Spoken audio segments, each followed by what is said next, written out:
The whole session is being recorded, so people can come back to come to your presentation, to listen into your presentation.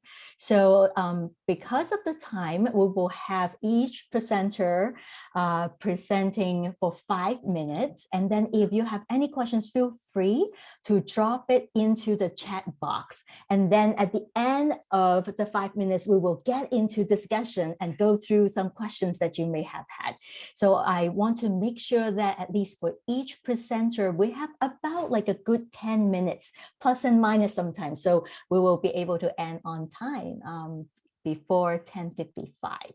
So this would be the plan. So we're still missing the fourth presenter, but I think we will give me maybe 1 more minute, and then we will start off with David's presentation. Would that be okay? And I want to make sure that I'm able to share screen. Okay, so welcome everyone. Thanks for joining this poster presentation. So I'm going to make sure that I can share screen that all of you can see.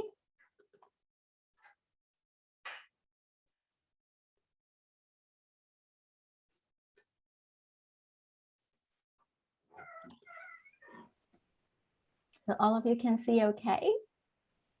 All right. Okay, I think we will go ahead and get started. So good morning, everyone, and welcome to the Health Disparity Research Symposium here, and to our poster session focusing on promoting health equity in healthcare. So I'm your host for this session. My name is Janice So. I'm a clinical psychologist and professor in the Department of Psychiatry and Behavioral Sciences in School of Medicine, UCSF. So I have the honor to moderate 4 excellent presentation today. So our format is going to be me presenting, sharing screen, and each presenter will have 5 minutes to present their work. And if you have questions, feel free to put into the chat. And then at the end of the presentation, we will go right into discussion. So we hope that for each person, each presentation, presenter will have about 10 minutes for each person. All right, so without further ado, let me introduce our first speaker, his first presentation. So our first presentation is from David Emanuels, and presenting Discharge Navigator, a digital tool to address disparities in the emergency department. So here we go, David, thank you. Hi, everybody. So excited to be here. My name is David Emanuels, and really excited to discuss Discharge Navigator, a digital tool to address disparities in the emergency department. First off, I just want to thank the rest of our research team, the leadership of the emergency department at ZSFG, and most of all, the social work and social medicine teams at ZSFG, without whom this work would not be possible. So in the next 5 minutes, I want to convey 4 main things. First, why did we build the Discharge Navigator tool? Second, what is it and how does it work? Third, how have we found it to be an effective educational tool for EM clinicians? And fourth, how can the tool be expanded upon and replicated at other institutions? So starting off with the background, what was the problem that we were trying to solve? The landscape of available social resources is incredibly complex to navigate, not only for patients, but also for providers. And this contributes to disparities in accessing resources for mental health, homelessness, and substance use. Especially among patient subgroups that face structural barriers, stigma, and discrimination. We realized that there was a need to better educate clinicians about the available social resources in order to be able to facilitate better patient access to care. So how did we go about addressing this problem? Using design thinking principles and incorporating physician input through over 80 hours of focus groups and in-depth interviews, we designed and created an easy-to-use online discharge tool called Discharge Navigator, which can be accessed using the following URL or also by scanning the QR code at the bottom of the poster. So how does it work? It recommends tailored community resources based on patients' demographics and needs, emphasizing resources that are tailored to patient subgroups facing structural barriers. It provides clinicians with action items for referrals and also includes language concordant patient handouts. So turning our attention to figure 1, we can see an example interface for the Discharge Navigator tool. Above, the clinician is able to input information about the patient's clinical needs and relevant demographic information. And below, the tool is able to generate a list of potential resources, including clinician action items needed for referral and COVID-related restrictions. And then lastly, there's an option to be able to print out a patient handout in 5 different languages. So after designing the Discharge Navigator tool, we had several aims. Our primary aims were to evaluate the impact of the Discharge Navigator tool on clinicians. 1, knowledge of community resources, including eligibility criteria. 2, confidence in accessing community resources and caring for patients with social needs upon discharge. Our secondary aims were to facilitate access to tailored community resources for patient subgroups, to complement the dedicated work of the social medicine and social work teams at ZSFG, and lastly, to fortify an institutional culture of addressing social determinants of health at every level of care. How do we go about accomplishing these aims? We collected aggregate website data to track usage of the Discharge Navigator tool, and also conducted an anonymous cross-sectional survey of EM clinicians in the 10-week period after launching the Discharge Navigator tool. In this survey, we assessed clinicians' knowledge of, competence in, and barriers to accessing resources for homelessness and substance use before and after tool launch. Turning our attention to the results, 55 respondents completed the survey for a response rate of about 48%. As many as 40% of on-site clinicians use the tool, with 53% of those using it at least once per week and 80% planning on increasing use in the future. Before tool implementation, the top cited barriers to referring marginalized patients to community resources were 1, knowledge of resources, 2, eligibility requirements, and 3, pandemic-related restrictions, all of which are addressed by the tool. The average likelihood to recommend the tool to other clinicians score was 7.8 out of 10. In terms of assessing the educational impact of the Discharge Navigator tool, we looked at the percent of respondents who agreed or strongly agreed to having the following competencies before and after tool implementation. Clinicians' knowledge of substance use resources increased from 33% to 70% after implementation of the tool. Knowledge of homelessness resources increased from 17 to 65%. Knowledge of inclusion criteria for community resources increased from 13% to 75%. Confidence in accessing resources increased from 22% to 81%, and the ability to refer patients increased from 11% before implementation of the tool to 43% after. So in conclusion, we've been able to create a customizable digital tool that uses design thinking principles and incorporates physician input with the option for further iterations. Our tool has been met with high satisfaction and usage. We've proven educational efficacy of the tool for emergency medicine clinicians. This tool could be replicated and expanded upon at other institutions by using the local community resources at that institutional site. And lastly, our next step is to add more modules to the tool and also be creative about thinking of ways to directly track patient outcomes from the tool. Thanks so much for your attention. Thank you very much, David. So let's have some time for question and answer. So you may all notice that I'm also new using this too. We have a timer at the end. So we're allocating roughly maybe 10 minutes for each presentation here. And so, so any questions? I don't see any chat, any questions put in the chat, but feel free to chime in and you can unmute yourself and ask any questions for David. Excellent presentation. Thank you, David. Thank you, Janice. Can I ask a question? Is that okay? Please do. Yes, Naomi, please. Hi. Go ahead. Nice work, David. Really interesting and like such an important piece of what we do in taking care of super vulnerable populations. One sort of methodological question for clarification, the survey, was it the same group of people before and after, or was it one-time survey and they said before I had this level of competency and after I had this level of competency? Yeah, so to minimize the amount of surveys that we're constantly sending out to our EM clinicians, it was the latter that you described. So it was one survey divided into 2 parts prior to tool implementation, and then we asked the same questions for after tool implementation.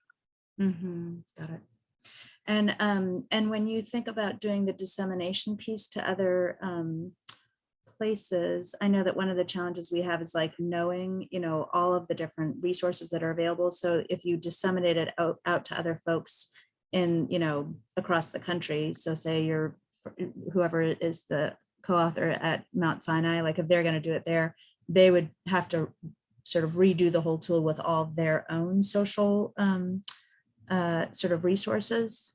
Yeah, that's exactly right for the exact reason that you said. So Mhm. because what we mean more so by disseminating the tool is disseminating the process that we use to create this tool, which is starting off with the EM clinicians, doing focus groups to be able to understand their perspective. What are the challenges that they face when doing their job, and how can we design a tool to be able to help them?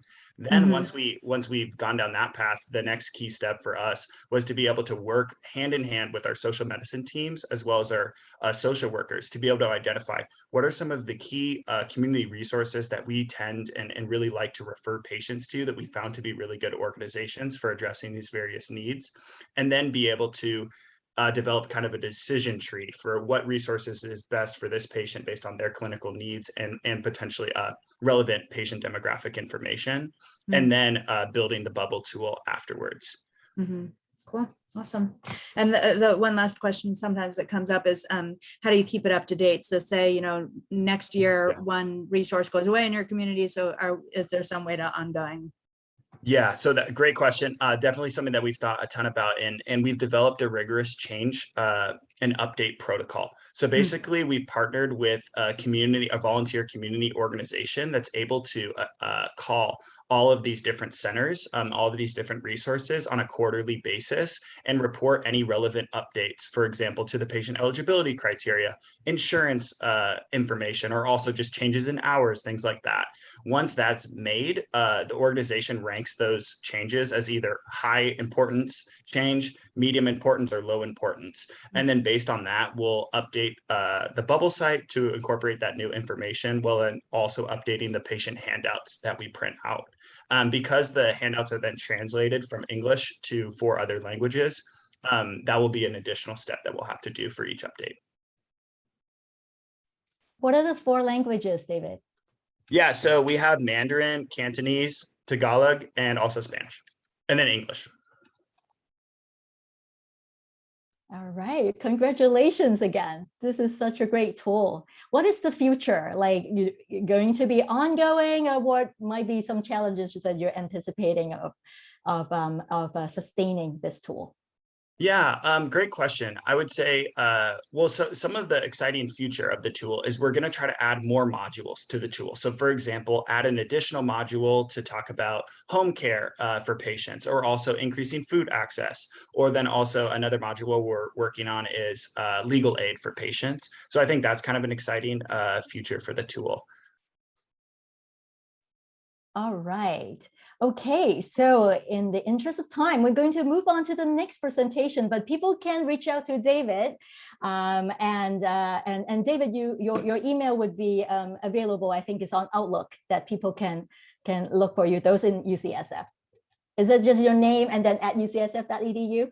Yeah, that's exactly right. Right, I can put it in the chat too, if that would be helpful. Please but yeah, do. thanks so much for the questions. Yep, people feel free to reach out to David. So now let's move on to the next presentation. So thanks, David, and thanks everyone for attending.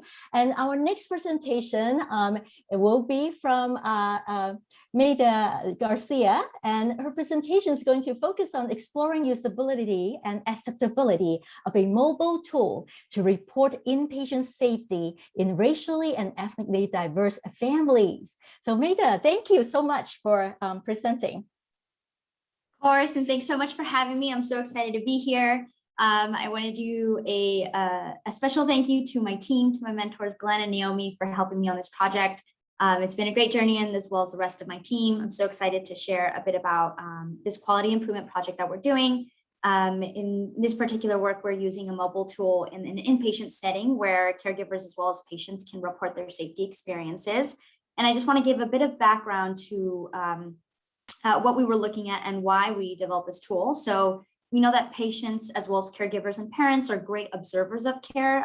A lot is specifically focused on patient safety, but there's no way to capture that type of information and do any actionable items with it So, and in the current data as well, there's no way to obtain this and carry things out in a timely manner. So a lot of the data as well is very limited. So we want to use these to let the leadership know so that we can prevent these things from happening in the future. However, there's also a lot of literature out there that there are differences noted by ethnicity and race, which also may cause worse patient outcomes and patient-centered safety efforts. So we've developed this type of tool. Essentially, it's just a website where patients as well as caregivers can share any type of experiences they have related to safety. And it's essentially a smartphone-based tool where a text message where they can share these experiences while they're in the hospital to report these sorts of things. We tested it out though to see, obviously we wanted to roll it out. Before that, we wanted to test the usability and acceptability of it with our patients and caregivers. So we looked at two different settings, one being a university-based children's hospital and another being an adult patient public safety net hospital. We started in March and ended in July and just got some feedback from our families as well as how usable it was or how acceptable it was. There are certain criteria that we did have for recruiting our patients and participants. Overall, though, we did have to conduct some simulation studies. We conducted 3 very open-ended questions just to assess how easy it was to use. And in the methods, you'll see in the little images that we have, they would first get a text message sent directly to their smartphone, and it would lead them to, you can click on the link to lead them to the actual tool. It has an emergency screen, and then you can move forward to the types of categories we have. And then once you click the category, you can fill out your safety experience as well as with full details and the time of day. And that's essentially it for a lot of the slides that follow after are very quick, and it should be something very quick and easy to use. In the results, I just shows you the demographic that we got for the participants. We wanted to be mindful of the hospital population as well. So you'll see there's a bit of a difference in the university-based children's hospital versus the adult public safety net hospital. But when we looked at the results, although most folks did say, yes, it was usable, yes, it was acceptable, there were like very few parts that were confusing, very minimal folks did say that. The majority of them said it was easy and understandable. The language was very clear, they would be willing to report. And over the majority did say they would be willing to report their negative experiences as well. But when we looked specifically at the folks that said they weren't very comfortable in sharing their negative experiences, it was actually the Hispanic, Latinx, Spanish-speaking population. And it was in both, in the university-based children's hospital as well as in the adult public safety net hospital. And just some quotes that we pulled from our Spanish-speaking population, some saying, I would not want to say something I did not think was okay on the internet, or I think that yes, but more with the Hispanic community. They were more like, if I said something negative, they wouldn't take care of my child the same way that they would. So in comparison to the other quotes from other racial and ethnic backgrounds of, it's good to prevent this from happening in the future, or for the common good, like this is a great tool to have. So after getting these types of responses, we actually took a look at the script and edited the script so that we can change that type of rhetoric from reporting their negative or positive situations to sharing safety experiences. And that actually was positive with our results, and we were able to see that a lot more folks were willing to participate. So overall, we did find that this fixed tool was usable and acceptable for most hospitalized patients and their caregivers for reporting safety concerns. The only issue is that with the Hispanic and Latinx Spanish-speaking populations, they felt a bit uncomfortable reporting negative experiences, but were more open to reporting those safety observations if framed as a neutral activity.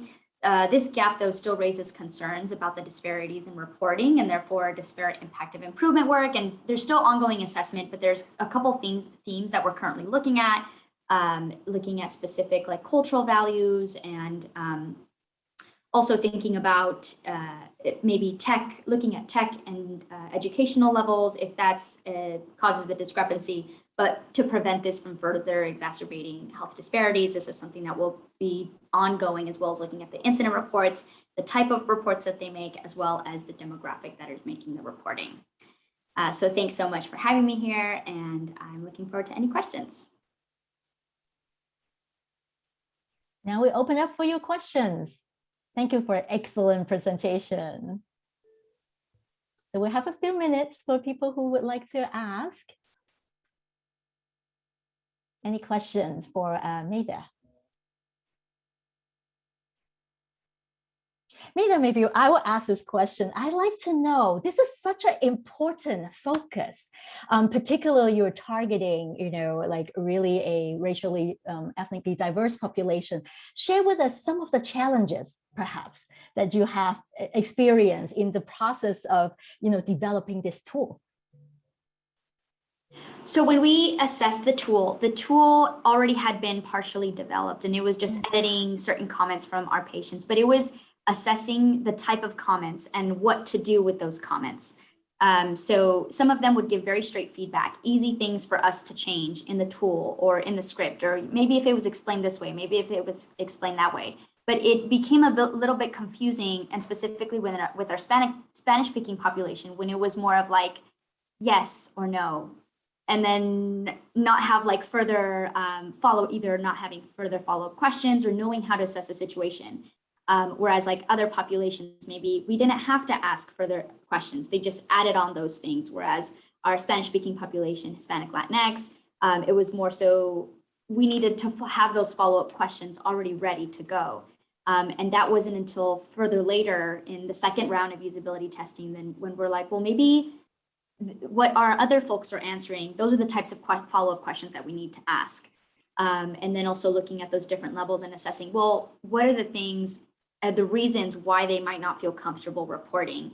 And it was taking more of an internal look as well of seeing, well, what are some things that could be concerns to our populations, to our Spanish-speaking populations? And so addressing that. So that first round, we thought, oh, just make some like minor edits and it'll be good to go, when it actually led to a second round of usability testing and editing not only the tool, but the script. Great, thank you. Other questions from any one of you? So please feel free to chime in to unmute and ask your questions.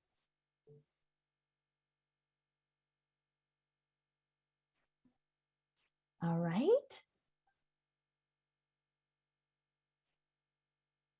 This is such important work, and thank you for sharing that with us. And then, so now we will move on to our next presentation, but any additional questions, feel free to reach out to Maite Garcia, and your email is also on Outlook, am I right?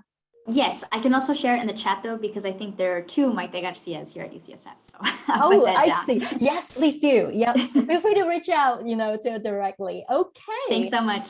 All right, thank you. Okay, so now let's move on to our next presenter. So my apology, I need to move this. Okay. All right, our next presenter is Antony Nguyen, and Antony is going to present a poster on this topic, identifying patients' burden of unmet health-related social needs in an academic primary care practice in San Francisco, California. Antony, it's yours. All right. Well, thank you so much for having me.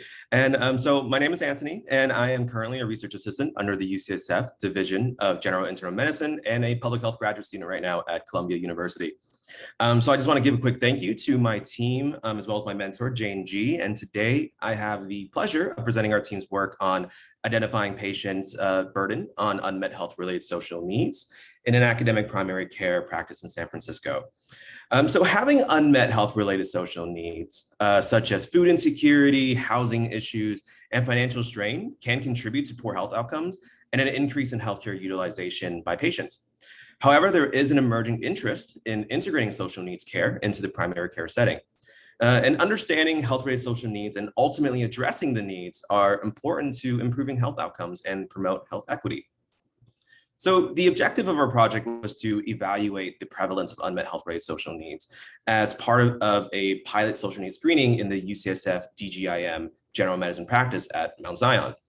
So we recruited a convenient sample of patients from waiting rooms to complete a self-administered survey available in English, Spanish, and Chinese. The survey was adapted from the Accountable Health Communities Health-Related Social Needs Screening Tool by the Centers of Medicare and Medicaid Services. The survey covered the following 7 domains: food insecurity, housing issues, transportation problems, utility health needs, interpersonal safety, financial strain, and family and community support. And then we also collected socio-demographic characteristics such as age, sex, and zip code. So kind of going over the results right now. So for table 1, the total sample size was about 679 respondents. The study sample was 57% female, with the average age being about 58 years old, the majority being under the age of 65. We did oversample for non-English speakers. 5 respondents completed the survey in Spanish, while 10 respondents completed the survey in Chinese. The DGIM general medicine practice patient population is comprised of about 1% Spanish-speaking patients and 4% Chinese-speaking patients. And then here in table 2, notably, more than half of respondents, at 55%, had at least one unmet health-related social need, with financial strain, 35%, housing-related problems, 31%, and food insecurity, 23%, being the most prevalent of needs.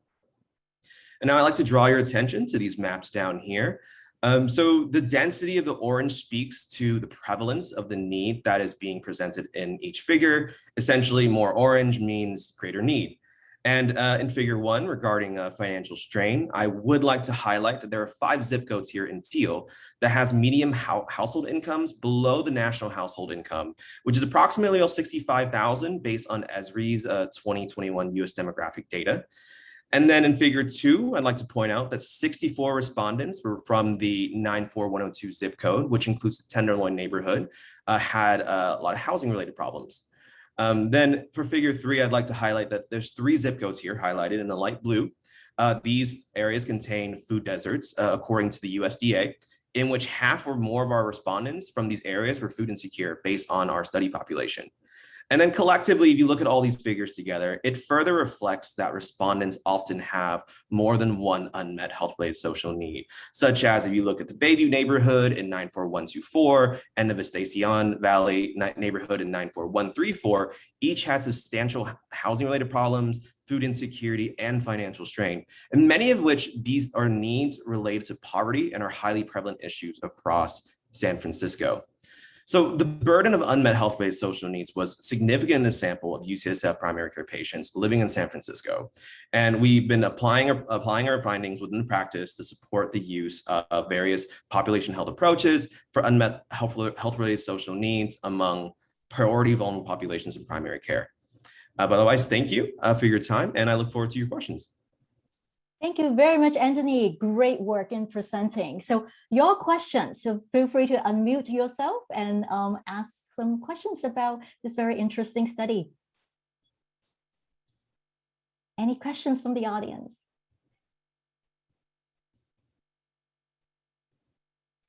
This is Naomi. Maybe I'll ask one question.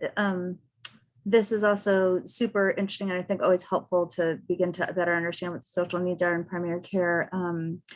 Do you guys have a sense? It says that it was a pilot program. Do you think that you'll expand it to do just like implement it into the clinic workflow more broadly, or is it going to stay as a pilot? What's your guys' general sense of the trajectory of what will happen next with it?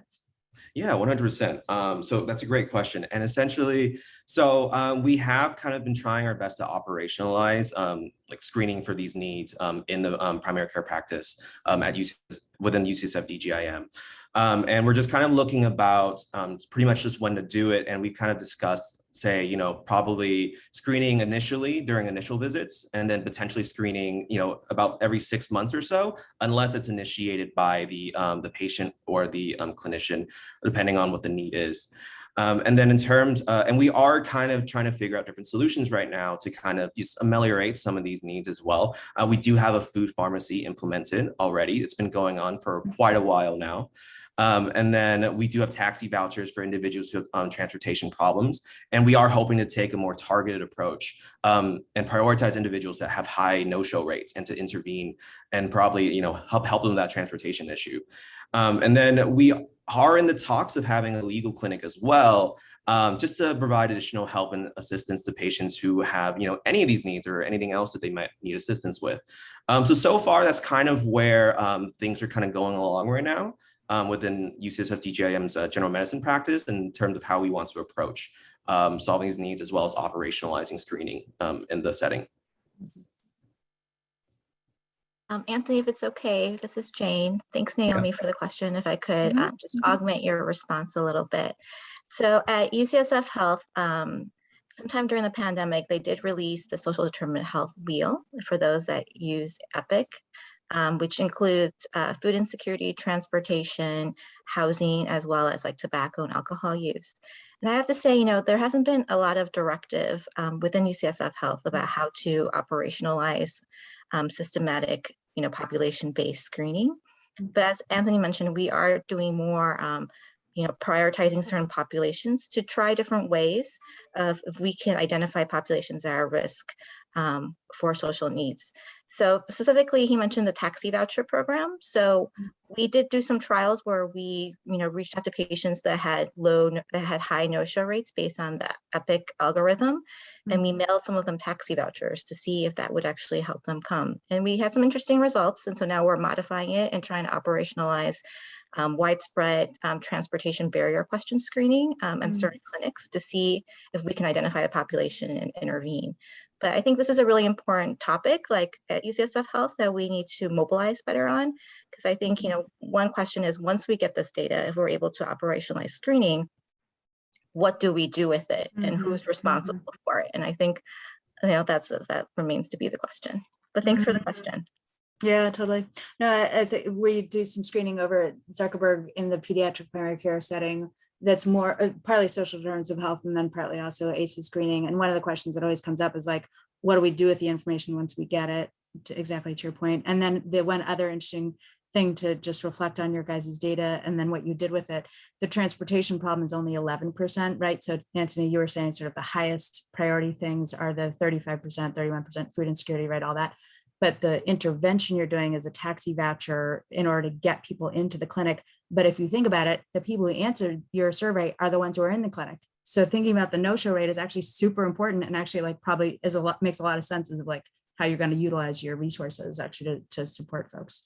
And the reason we've gone ahead and worked on this transportation barriers, because this is something the medical leadership, the administrative leadership have expressed interest in addressing. So I think while, you know, there are a lot of needs and all of them are all very important, we have to align with what the priorities are within the clinic. And I think that makes it more feasible and then more sustainable if we're able to show that there is an impact in parameters that they care about. Excellent point. So I want to make sure that Kenshata, we want to ask your questions, and then before we go on to the next presentation. Great, thanks. Hi, Anthony, great work. Super interesting to hear about. I was wondering what kinds of discussions did you guys have around using zip code versus census tracts or census blocks to get a more, you know, a smaller unit, a geographical unit in your focus? So that's a great question. So I think originally in terms of just what we wanted to look at, we decided to kind of tag on it goes into our survey. However, Jane, maybe you might have a better response to this question in terms of you just being the PI and having to figure out like what information we should have collected. Sure, I can add a little bit. So this study was exempt by IRB because we didn't collect any identifiers. So there was no way that we could link any of the information patients provided on the survey to their health record. And so that's why we're not able to get to like the census tract specifically, because we don't know their address, and because one zip code can be as part of two census tracts, right, depending on sort of where the parameters are. But I think that's potential of sort of, you know, if we collect this at a population level, we can really understand at a very deep level what are the needs of our patients at that geographic level. So I think there's a lot of interesting and opportunities moving forward. Thank you. Wonderful. Well, thank you all for this great discussion. So for more questions, I think you could contact Antony directly, or certainly Jane G as well. Okay, so now I'm going to move on to our last poster for this session. And we have Audrey Smith presenting Delayed Presentation and its Association with Mortality in Children with Sepsis in Public Tertiary Care Hospital in Tanzania. So Audrey. Hi, thank you so much for that introduction. I know this is a little bit far off base from what most presentations have been about today, taking on a bit of an international lens here. So Hi, everyone. My name is Audrey, and I am a recent graduate from the Institute of Global Health Sciences master's program at UCSF. And I chose to do my capstone research project on pediatric sepsis in Tanzania, which is a population I've worked with before and is very near and dear to my heart. So I really enjoyed this research. So what I decided to look at was pediatric sepsis burden in Tanzania and the reasons why some children might be presenting to the hospital too late. So just for some background on what pediatric sepsis is, I'm sure a lot of you already know, but sepsis is a dysregulated systemic inflammatory response to an infectious pathogen. And there is a massive burden of sepsis globally, and actually 41% of that burden is in pediatric populations. And we know that most of that burden occurs in low and middle income countries, and the regions with the most concentrated pediatric sepsis burdens are Sub-Saharan Africa and Southeast Asia. So we actually have a very big lack of data on pediatric sepsis in low and middle income countries, but we want to contribute to that regional data to improve our knowledge on limited resource settings and then make decisions based on resource allocations from those findings. So basic acute and critical care and evidence-based therapies have been shown to minimize the likelihood of bad outcomes for children with sepsis and reduce mortality. And we know that the time in between onset of symptoms and presentation to the hospital and receiving that treatment is very critical. So what I decided to look at among this population is the incidence of delayed presentation to care. So a little bit about the setting. All of this was done at Muhimbili National Hospital in Tanzania in Dar es Salaam, which is a public tertiary care referral hospital. It's the only 24-hour public emergency department in the country. And there's a lot of text on here. It's okay if you want to zoom in. So patients travel from every region of Tanzania, some over 1,000 kilometers for care at this hospital. So they receive a lot of pediatric sepsis patients. This data was collected on 1,800 children, 28 days to 14 years old in 2016 and 2017. The study span was 12 months long, and all the children were screened for systemic inflammatory response syndrome and a suspected infection. So what I did for this project was that I looked at some baseline characteristics in between survivors and non-survivors to see if there's anything that stuck out. And then I ran logistic regression models to look at the relationship between delayed presentation of care and mortality, as well as the relationship between familial socioeconomic status and delayed presentation of care for this cohort. And what I found was that out of the 1,803 children who were enrolled in that study, 11.3% did not survive to hospital discharge. And about half of the children with fever duration data presented to care at Muhimbili National Hospital after 48 hours, which is what we were considering the cutoff for delayed presentation. And we found that a significantly larger proportion of non-survivors fulfilled 3 different measures of illness severity criteria upon presentation, and that more non-survivors presented with abnormal heart and respiratory rates. As you can see in those graphics, I only included the ones from 28 days to 1 year and then 2 to 5 years, but we had data on all the way through 14 years. And you can see that most of these, there's a significant difference between non-survivors and survivors with their heart and respiratory rates upon presentation. And for my logistic regression model results, we found that kids with delayed presentation, so those kids who had over 48 hours between fever onset and presentation to the emergency department at Muhimbili, did have an increased risk of dying. The odds ratio after adjusting for those factors that you can see in that table, that green data table down there, was 1.85 with a significant confidence interval. And then the association between socioeconomic status and delayed presentation was not actually significant. And so what I took from these findings was that it appears that timely presentation of care, as we know, is very important for pediatric sepsis patients in eliminating their negative outcomes. And we want to focus on limiting those delays in the referral systems from other lower level healthcare facilities, which means that it's very important in Tanzania to have training among all levels of providers, including primary care providers, in recognizing the signs and symptoms of sepsis. And an emergency medical service would be very helpful. So eliminating those delays, except for there is no public one in Tanzania right now. So I think I'm out of time, but if anybody has any questions, I would love to answer them.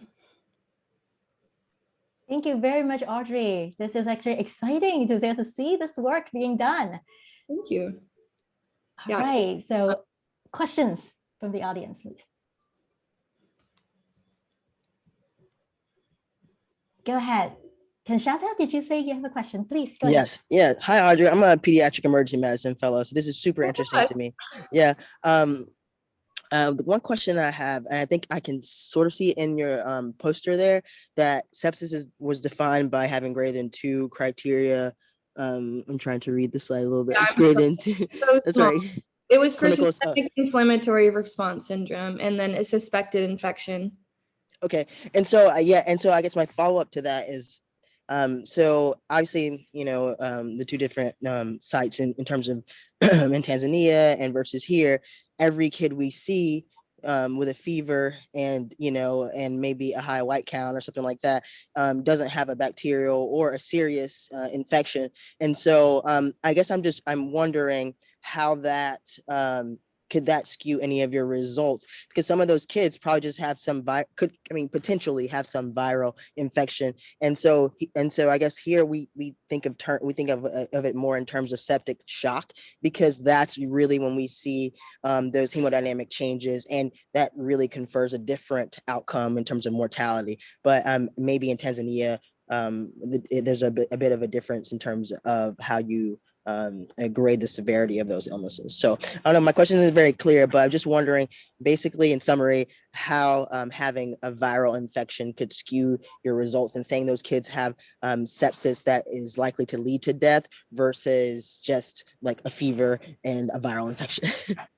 Yeah, definitely. I think that I'm not sure. Well, you're probably familiar with like the SIRS criteria, but yeah. So the SIRS criteria, I believe, are like abnormal heart rate, abnormal respiratory rate appearing.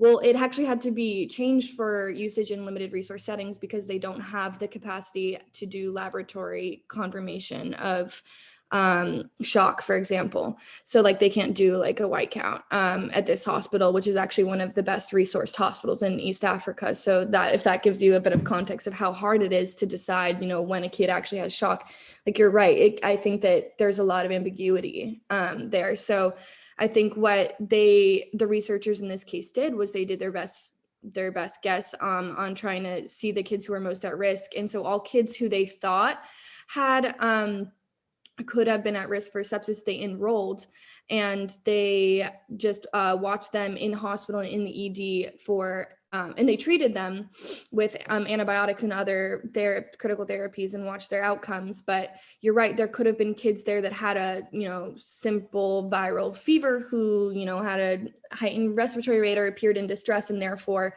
qualified for enrollment in the study.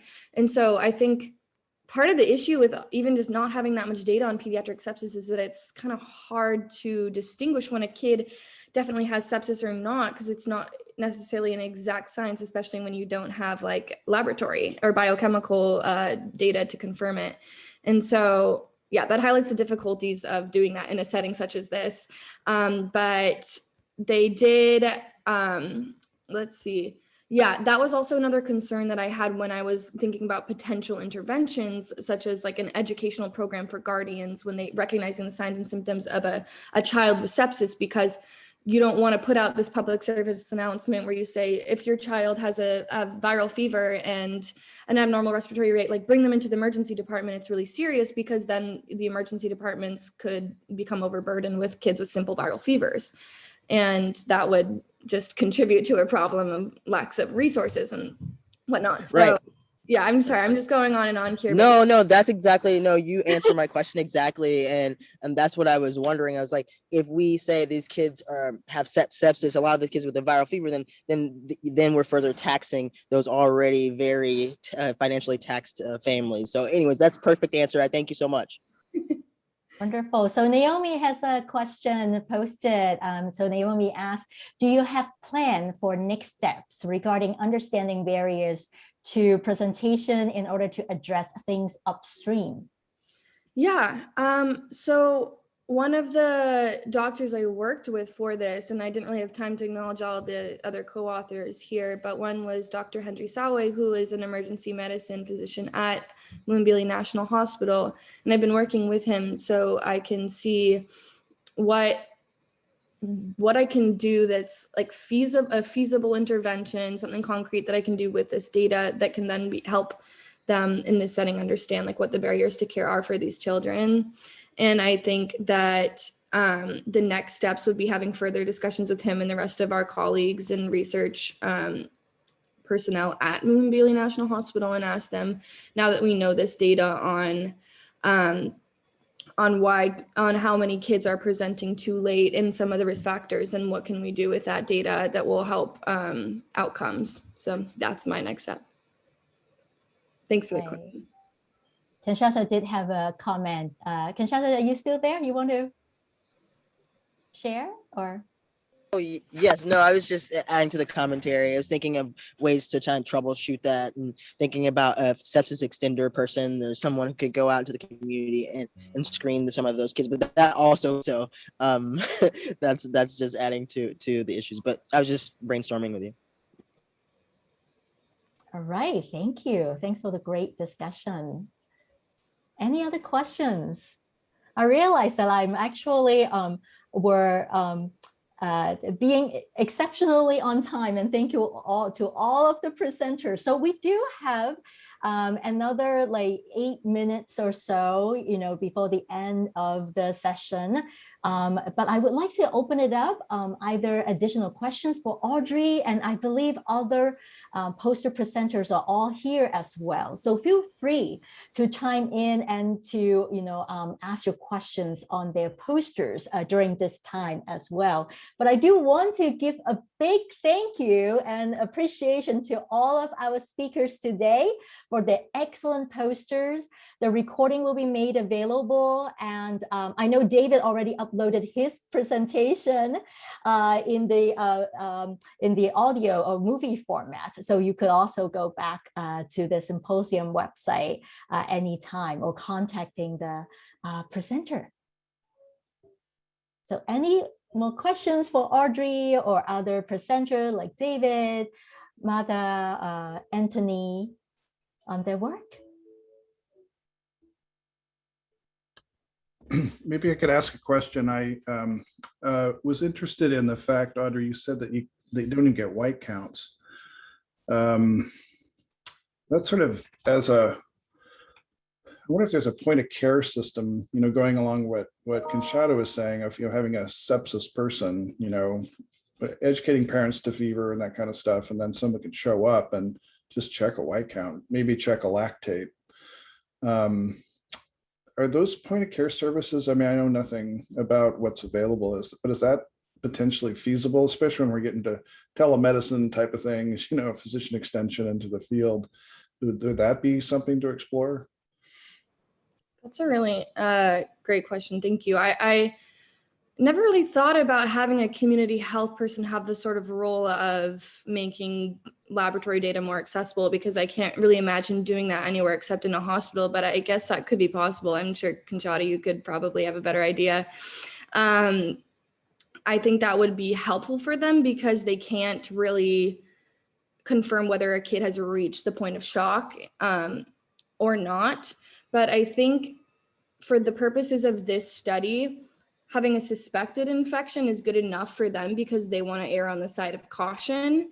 And if they don't have those resources to confirm or not confirm whether a kid is in shock, they want to assume that they are. If they seem like they have an infection, they want to give them antibiotics or whatever other treatments is necessary. I know it changes depending on the severity of the illness, the type of illness, et cetera. But that could be an interesting intervention. I don't know if that would be possible to do in the field, so to speak, but I think that there's definitely a lot of room for community health workers to help in the identification of sepsis, in the referral of sepsis, because something I didn't really get to talk about as much was just how many of the kids that were referred to Muhimbili from other low-level facilities actually ended up dying, which means that they either maybe there was delay in transport, or that they were had more severe illness when they were referred, or there are like a lot of different possible reasons for that. And it could help to have biochemical data in the field, because then they would be able to make that referral process faster, I think, if they could confirm that a kid was indeed in shock. Yeah, I wonder if just simple blood pressure might be the best surrogate. You know, it's not going to be as sensitive, I guess, for sepsis, but if a kid's hypotensive and has a fever, that would seem to me to be pretty dire, and blood pressure cuffs are cheaper than Coulter counters and labs that do lactate, I suppose.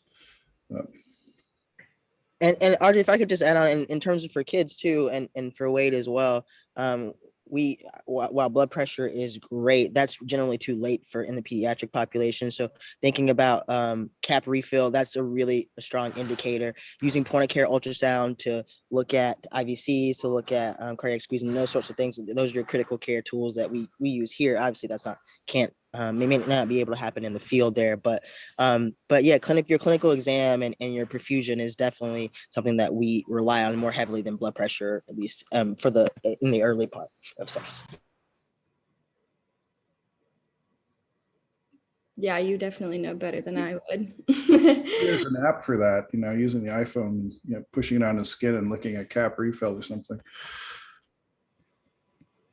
Yeah, I think there are a lot of different, very sort of simple solutions that could be implemented in this setting. That's more a question of resource limitations. I'd welcome any other questions, or I know there are also a lot of other presenters here that had great presentations. If anyone else has any other questions.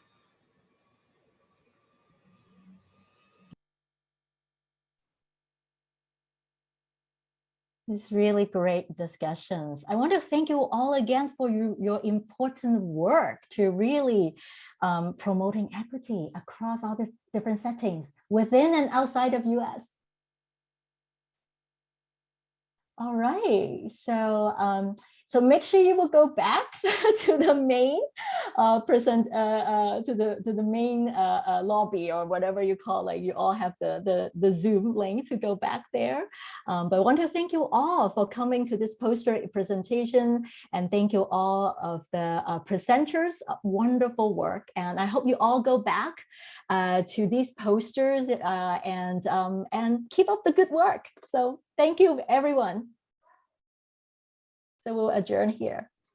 Thank you, Janice, for hosting and facilitating. Thank you all.